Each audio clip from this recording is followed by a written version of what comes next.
The world of commercial aviation. Ocala Aviation is conveniently located at the Ocala International Airport. So if you're ready to start your adventure, stop by or give them a call today. 861-7484. That's 861-7484. You'll be glad you did. I know I am. Ocala Aviation. Call today. 861-7484. Ocala's information station, 1370 WOCA. Ocala.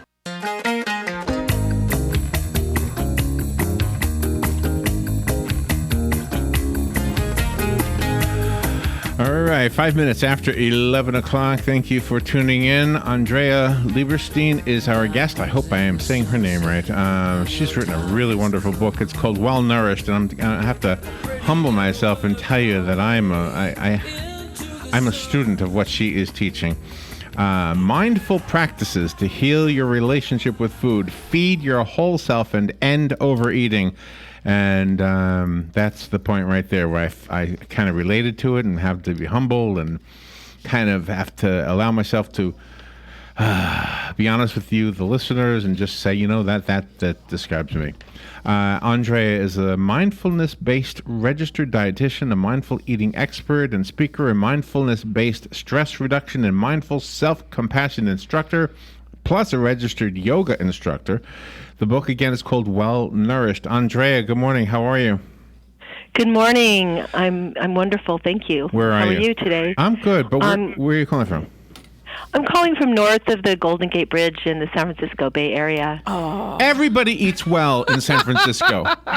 Everybody I know who lives in San Francisco is looking pretty good. You live in a very health conscientious area, I think. Seems like it.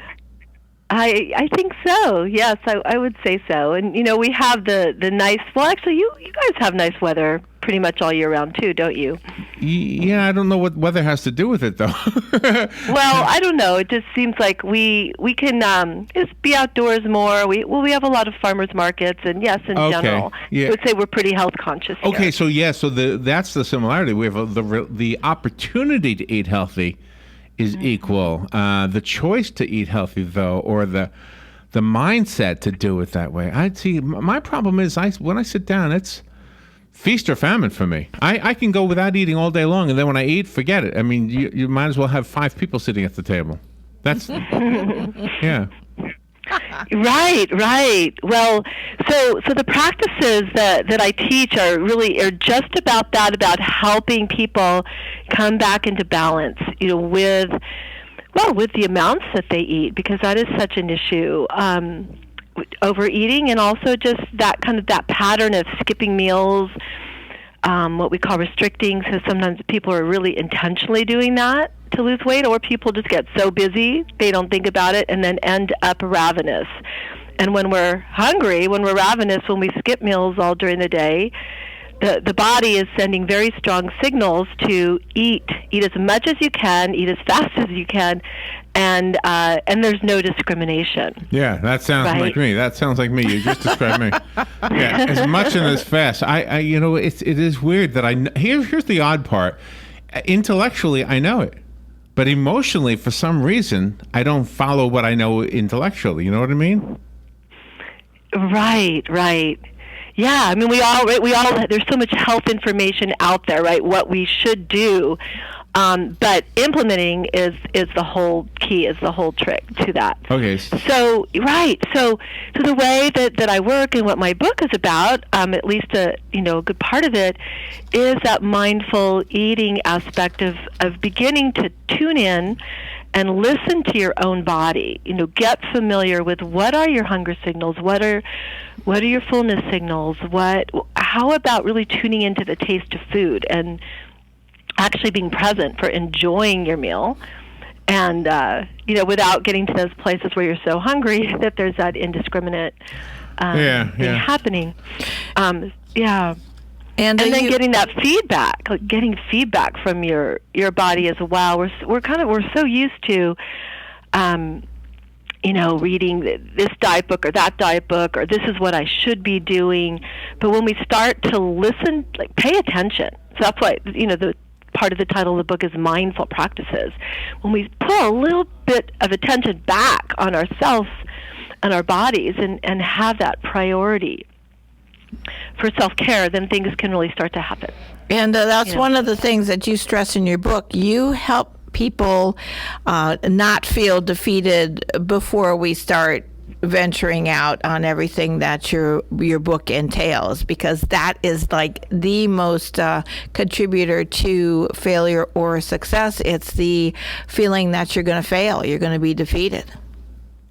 Right, exactly. So part of a really important principle is that when we start to make changes, small changes, that they're realistic and doable for us.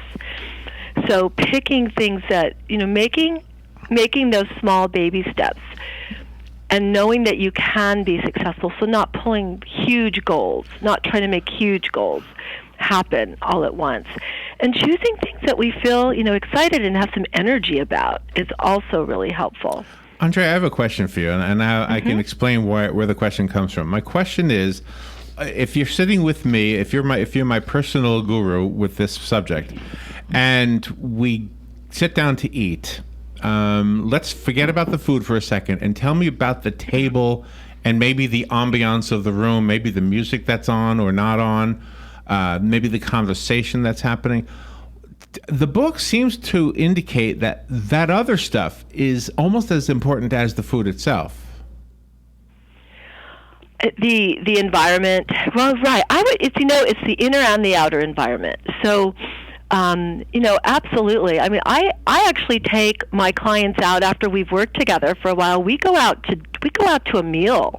So we're in a restaurant together. Yeah. But we're actually working with, because there's a lot of skills of tuning in that we practice to get there, and so that we're tuned into our bodies, but also to the taste. We make choices around amounts, but we're also able to be present with the other person socially.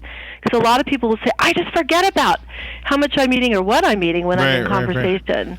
Right. So here's where the question comes from.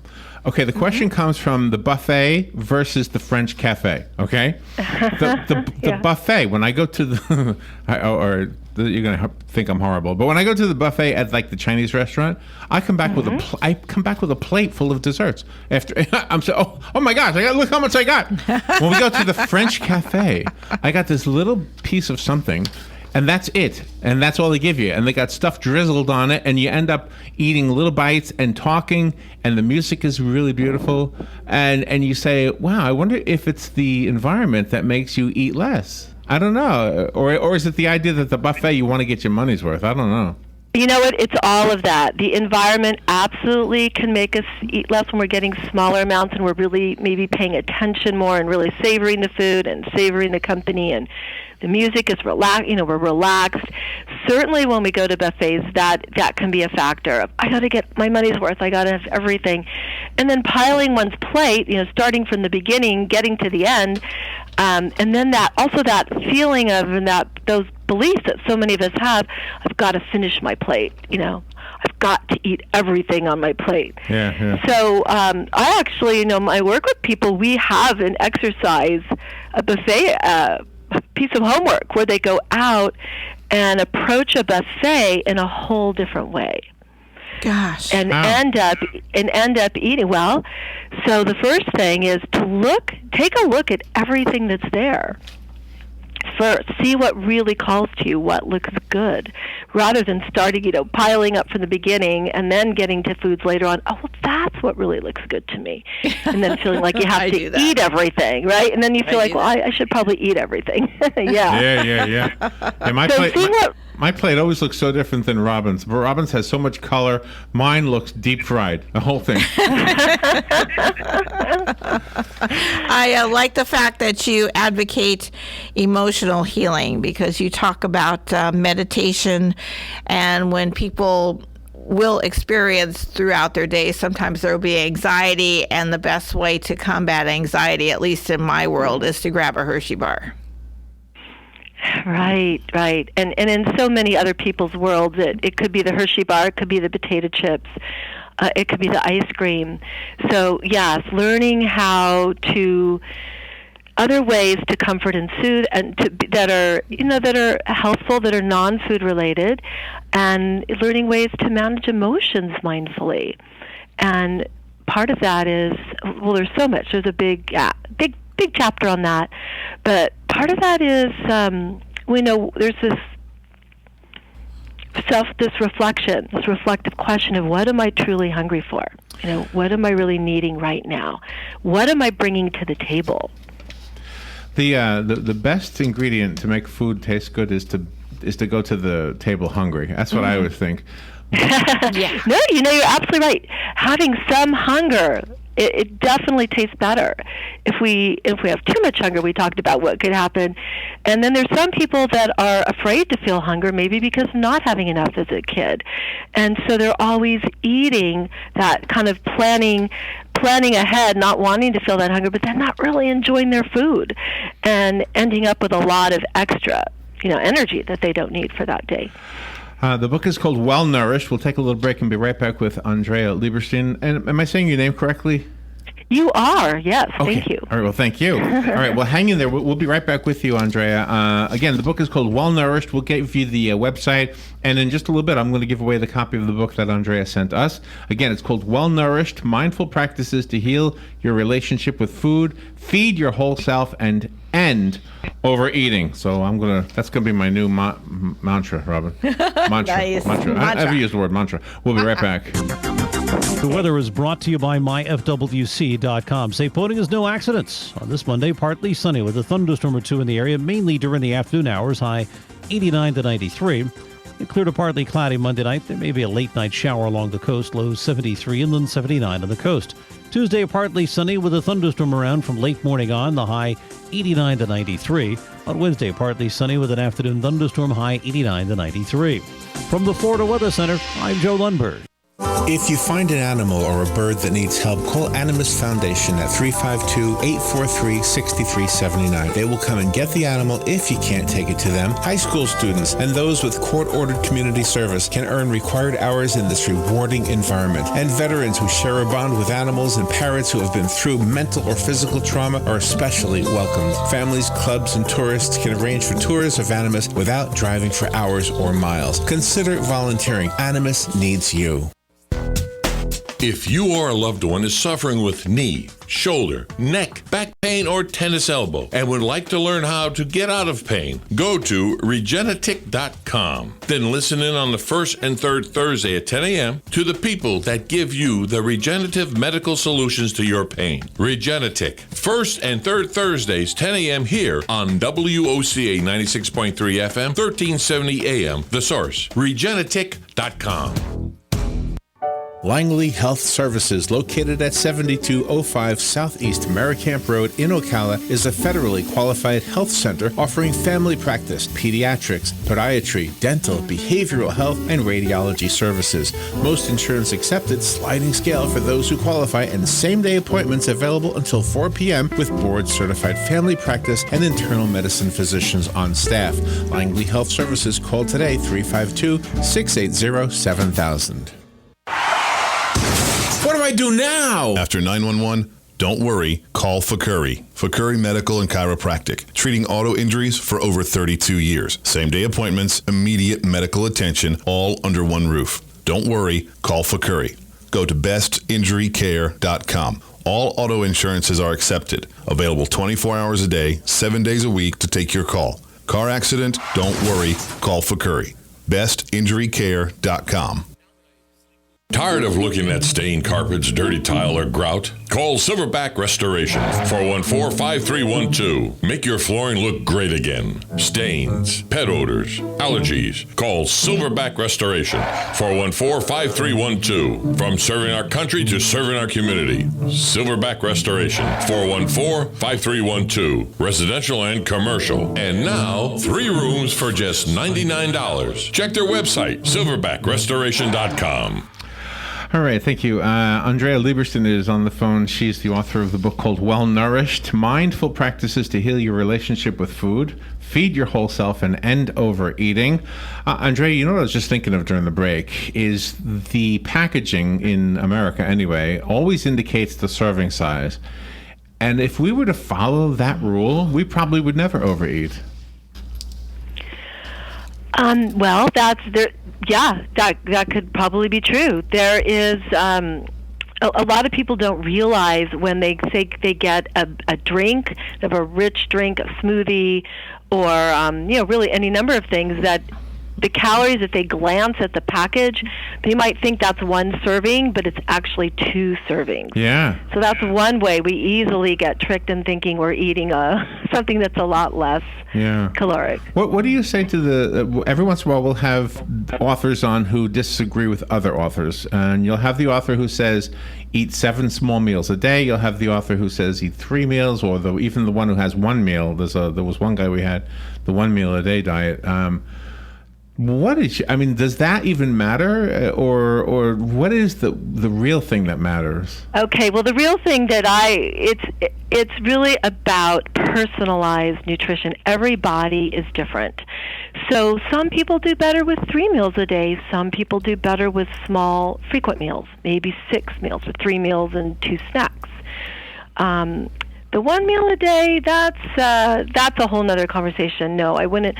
Our bodies, we need that good, regular release of food and nutrition, regular intervals during the day for that kind of optimum energy and feeling good, and not, when we're blood sugar dips, we can get irritable, we can lose our focus. So for everybody, it's a little different, the amount of the time in between meals. So, mindful eating is really about, it's tuning into your body and getting that positive feedback loop and seeing what works for you in terms of meal timing and how many. In your work, have you been able to turn some people around? Some people like me, let's say, like for example, could the book be my surrogate you? Could you're not going to be my guru, but maybe the book could serve as being my guru if I just kind of followed what you wrote. There's quite a bit in there that can be very helpful that you could start to implement and begin to change your whole relationship to food and the way you eat, and some of the guidelines, there's some great guidelines in there about portion size that can be individualized to you, so you can make that work for you. I use a plate. I adapt a really nice, healthy plate model. And you also have a plate model in there for your inner self. I mean, you list creativity in one section of the plate, you list kindness in at least 2 sections of the plate, and it goes on and on. You've got the outer band, and then you've got the inner band, and I think that's truly essential also. People should use their creativity and what they feel their passion is. Yes, absolutely. One of the fundamental premises of this book, and what I found in working with clients for many years, is that it's not about physical nourishment is so important and so key. Of course, it's foundational. What we eat, the amount of sleep that we get, hydrating, but we are amazing human beings. As human beings, we are amazing, and we have all these parts of ourselves that we often neglect as we get so busy in the working world and family and other responsibilities. But we are creative beings. We have our intellectual sides, our spiritual sides. So that other plate you're talking about, I call the well-nourished bowl, and it talks about nourishing ourselves and really seeing where we're needing nourishment in all these different areas of our life to feel balanced and whole and really well fed, well nourished. And then those of us that go to food for comfort, for nourishment under stress, when you're well nourished in this way, it really helps to decrease that. Plus learning tools,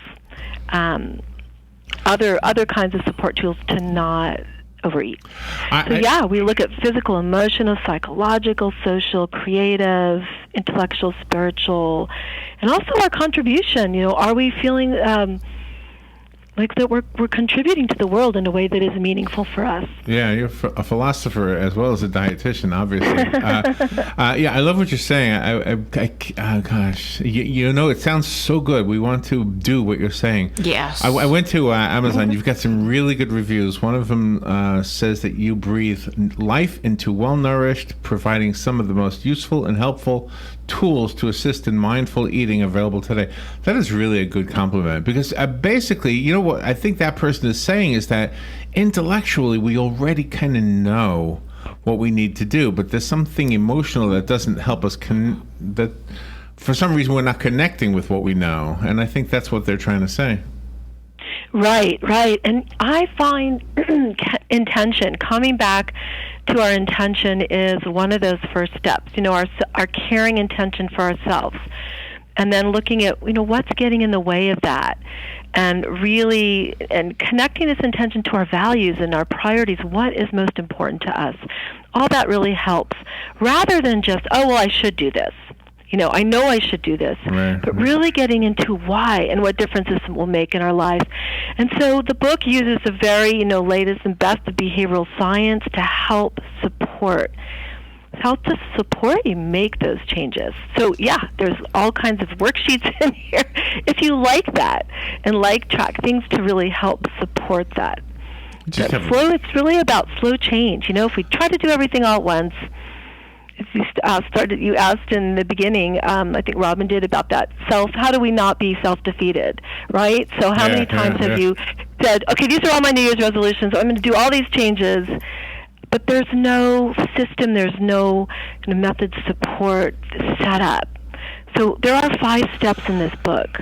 I think cover that. I think the first thing before you pick up the book and decide to follow the advice in the book, you have to admit that you are not a mindful eater. And that's probably how I was opening this conversation in the very beginning, by confessing, I guess, and trying to be humble about this, that I really am a bad example of how to be mindful eating. So therefore, I think step 1 is to recognize you could use the advice, and step 2 is to pay attention to it.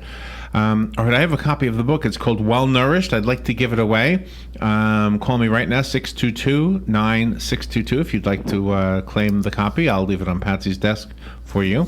The rest of us have to go buy it. I did find it on Amazon. Andrea, do you have a website you can recommend? Yes, I actually have 2 that I'd like to direct listeners to. I have mindfuleatingtraining.com and Your Well Nourished Life, which actually is going live in the next couple of days. So that one, again, is Your Well Nourished Life. Oh, okay. Very good. All and your book is coming out next week? Yes, on Saturday, July 15th. Oh, wow. It's not even out yet. But you're getting good reviews on Amazon. Yeah, well, you can order from Kindle. And, I see. Yeah, okay. It's out there. Yeah. So, so excited to be sharing this. And, you know, I want to say one more thing, Larry. You talked about, you know, how do you translate and making those changes? Well, when you start to get a taste of what is possible. So in my book, there's 7 steps to mindful eating. And if you follow those with one snack or meal, you begin to get that taste of, wow, what is possible with my eating? So that also can be motivating when we start to have a new window opened up to us of possibility. You know, I don't know what's in that steaming bowl on the cover of your book, but it looks good. You know, I'm thinking, it's making me think of that egg drop soup. Is egg drop soup? I love that egg drop soup. Yeah, it's so good. Yeah? Yeah, it's awesome. By the way, people are already getting their books. It was actually available around July 1st. So I know people have gotten them. They're reading them. So you can order sooner, but you certainly can wait till the official July 15th if you want. Call me right now if you want the one I have. Let me give it away, and then I'll say goodbye to Andrea. Good morning. You want the book? Yes, please. This is Kathy. Kathy, you got it. It'll be waiting here for you. Awesome, and I think it's correct. Small steps make huge differences. Oh, thank you. Yeah, I think you're right in many things. Yeah, thank you. The book will be waiting here for you, Kathy. And Andrea, thank you for being on the air with us today. Thank you so much, Larry. It's been a pleasure. Okay, we'll be right back. And Robin.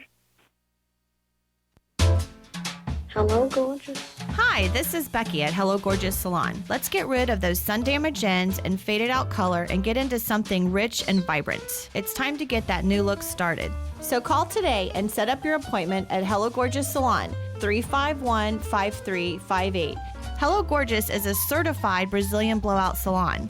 We can tame those locks, leaving your hair healthy and shiny with a Brazilian smoothing treatment. And whether you're going on a job interview or out on a date, your hands do a lot of talking. Manicures are a must. Hello Gorgeous is a full-service salon, so let us help you make a great first impression. Call us today to set your appointment at Hello Gorgeous. Our number is 352-351-5358. Again, that's 352-351-5358. Fox News Radio, I'm Paul Stevens. The White House playing defense on a New York Times story saying that President Trump's son, Donald Jr., met with a lawyer tied to the Kremlin last June. Counselor to the president, Kellyanne Conway. He goes into the meeting.